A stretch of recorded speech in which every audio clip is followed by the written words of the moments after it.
I was asked to speak about how I like to serve people, and my devotional, I got this devotion out of it.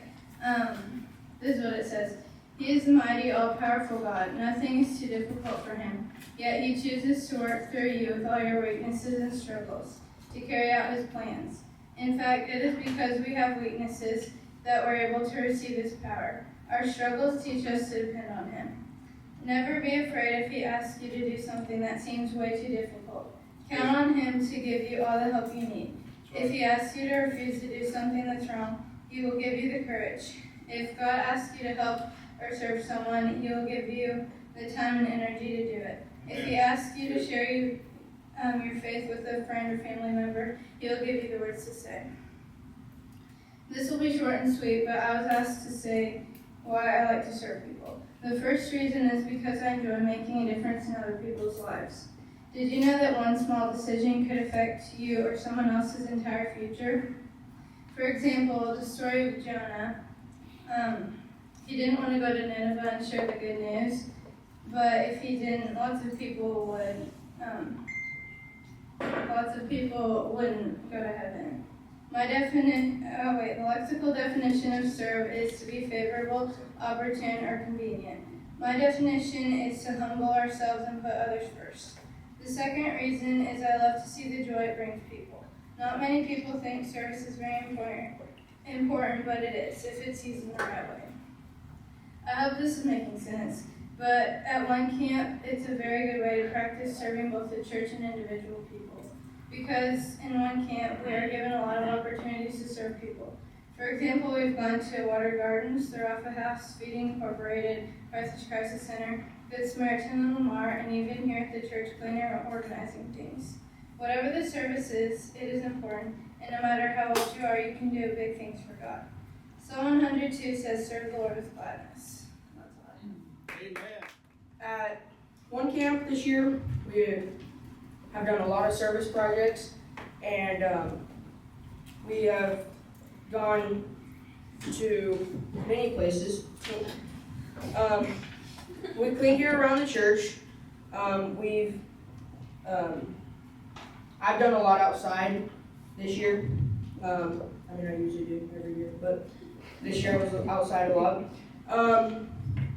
We went to Feeding Incorporated, Rafa House.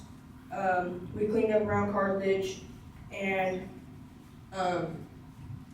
we did work for serving others, and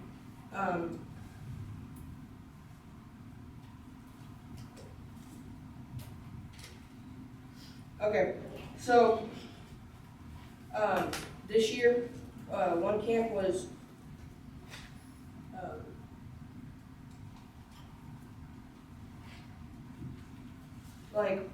I got closer to God this year during one camp, and that helped me throughout one camp. And at the end of the year is when I got, or at the end of the one camp is when I got baptized, and hang on. Okay.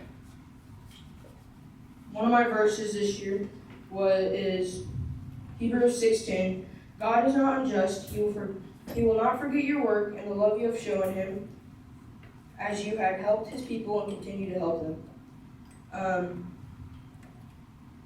And I've tried to do more work this year in serving others and helping others this year than last year and the years before.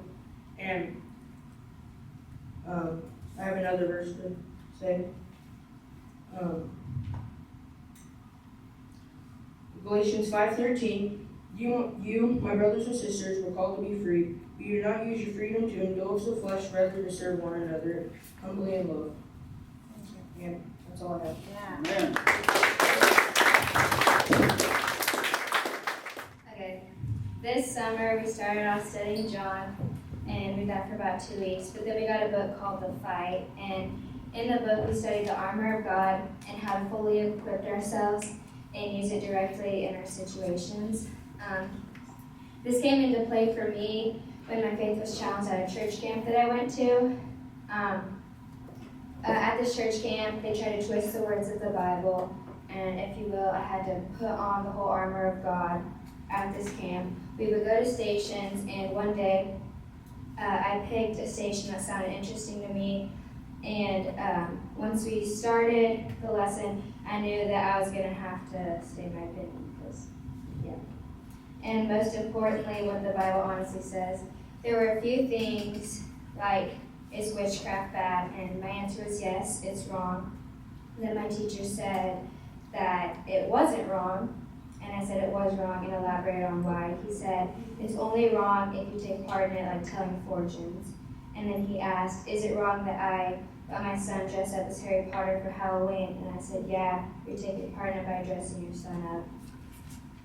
And he tried to argue with me, and eventually he had nothing left to say, so we moved on. Our next discussion was, is it okay to drink alcohol? And my first answer was no. He said, well, yes, it is, as long as you don't get drunk. And I said, well, what if you're causing others to stumble while doing it? And then he came back with the usual, Jesus drank wine.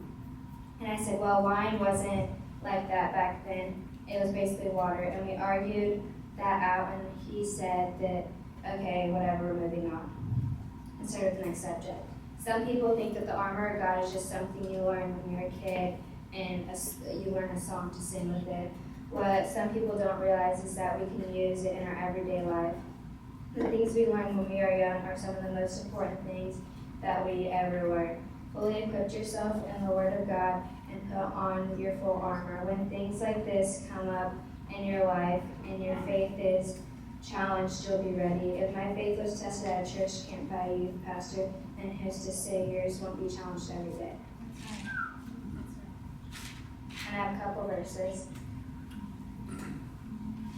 Isaiah 42:1, behold my servant who I uphold, my chosen one, whom my soul delights. I have put my spirit upon him, and he will bring forth justice to all the nations. And Luke 4:18 and 19, the Spirit of the Lord is upon me, because he appointed me to preach the gospel to the poor. He has sent me to proclaim release to the captives and recovery of sight to the blind, and set free those who are oppressed, to proclaim the favorable year of the Lord. And that's all I have.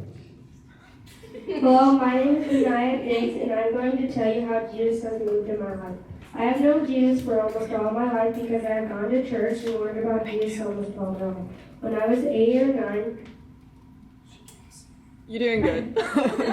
I didn't listen to my parents very well or do what they asked me to do, which is breaking one of the 10 Commandments. Then we started something our mom called quiet time, which is where you read verses and answer questions that my mom gave out to you. So basically a devotion.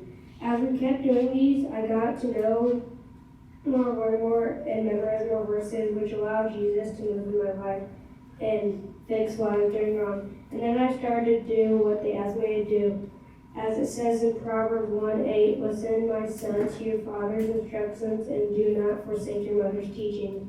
And I think one camp helped me a lot and get even closer to Jesus, since I have not gotten in trouble as much ever since. And that is how Jesus lived in my life.